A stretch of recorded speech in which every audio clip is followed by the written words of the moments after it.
বৃহস্পতিবাৰে নিশা মৰিগাঁও অপৰাধ শাখাৰ 13টা দলৰ অভিযানত চাইবাৰ অপৰাধৰ সৈতে জড়িত 15জন লোকক আটক। মৰিগাঁও জিলা আৰক্ষী অধীক্ষকৰ কাৰ্যালয়ত চাইবাৰ অপৰাধৰ সৈতে জড়িত লোককেইজনৰ সোধপোছ অব্যাহত ৰাখিছে। জিলাখনৰ লাহৰীঘাট, মৈৰাবাৰী, ভোৰাগাঁও আৰু মায়ঙত যোৱা নিশা মৰিগাঁও জিলা অপৰাধ শাখাৰ অতিৰিক্ত আৰক্ষী অধীক্ষক সমীৰণ বৈশ্যৰ তত্বাৱধানত অভিযান চলাই 15জন লোকৰ সৈতে আদিত্য বিৰলা কোম্পানীৰ নামত জালিয়াতি কৰাৰ বহুতো আপত্তিজনক নথিপত্ৰ জব্দ কৰে। কিছুদিন পূৰ্বে আদিত্য বিৰলা কোম্পানীৰ তৰফৰ পৰা অপৰাধ শাখালৈ চাইবাৰ অপৰাধৰ বিৰুদ্ধে এজাহাৰ দাখিল কৰা বুলি আৰক্ষীয়ে জানিবলৈ দিয়ে। বৰ্তমান চাইবাৰ অপৰাধী গ্ৰেপ্তাৰৰ সংখ্যা 10জনৰ পৰা 11জনলৈ বৃদ্ধি। যোৱা বছৰলৈকে আমি 226টা আমি তেনেকুৱা চাইবাৰ ফ্ৰডষ্টাৰ আমি এৰেষ্ট কৰিছিলোঁ আৰু এই বছৰত এতিয়া 11টা হৈছে, 11জন হৈছে আৰু সৰ্বমুঠ যদি আপোনালোকে চাই 237জন, 237 এতিয়ালৈকে। আদিত্য বিৰলাৰ পৰা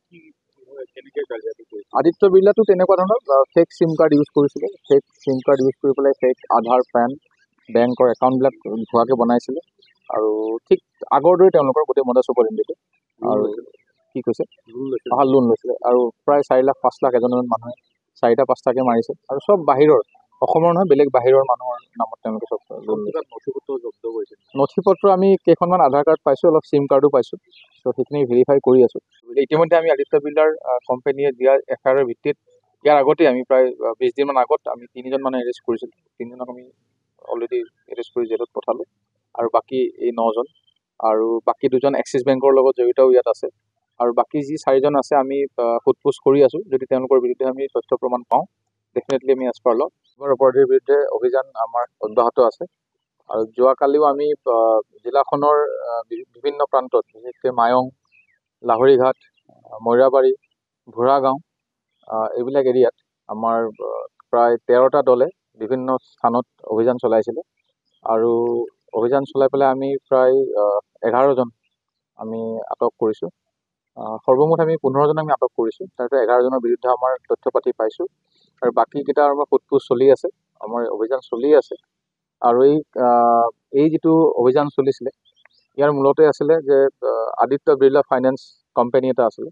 চ' তেওঁলোকৰ কোম্পানীৰ বিভিন্ন ধৰণৰ নথিপত্ৰ জমা দি পেলাই অনলাইন লোন লৈছিলে আৰু আজি প্ৰায় 2 সপ্তাহমান আগত মুম্বাইৰ পৰা এটা ছিনিয়ৰ তেওঁলোকৰ অফিচিয়েলছ আহিছিলে আদিত্য বিৰলা কোম্পানীৰ পৰা আহি ইয়াত তেখেতসকলে এখন এফআইআৰ দাখিল কৰিছিলে আৰু সৰ্বমুঠ তেখেতসকলৰ কোম্পানীয়ে 20 কোটি টকা লোকচান হোৱা বুলি কৈছিলে আৰু তাৰ যিমানবোৰ তথ্য পাতি আমাক দিছিলে তাৰ ভিতৰত আমাৰ জিলাখনৰ মৈৰাবাৰী, লাহৰীঘাট এইবিলাক এৰিয়াত অন্তৰ্গত বহুত আমি মানুহৰ তথ্য পাতি গোটাইছিলোঁ আৰু আমাৰ তথ্য পাতি আমি চাই আছোঁ।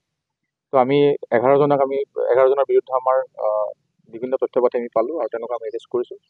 এইটো অহাকালি অনাৰেবল কোৰ্টৰ সন্মুখত ফৰৱাৰ্ড কৰিম আৰু বাকী যিকেইটাৰ সোধপোছ চলি আছে আৰু ইতিমধ্যে আমি কৈছোঁ যে আমাৰ মৰিগাঁও পুলিচৰ চাইবাৰ অপৰাধীৰ যিটো অভিযান এইটো আমাৰ চলিও আছে আৰু এইটো চলি থাকিব। মৰিগাঁৱৰ পৰা পিংকু দাসৰ ৰিপৰ্ট, এনি ভাৰত 24।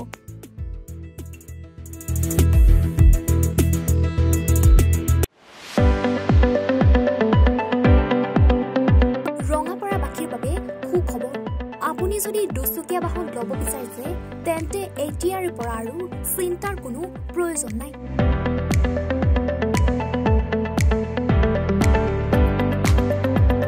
আপুনিও আহিব পাৰে ডিবিপি এছ'চিয়েটলৈ, বাজাজ টু হুইলাৰ ডিলাৰ।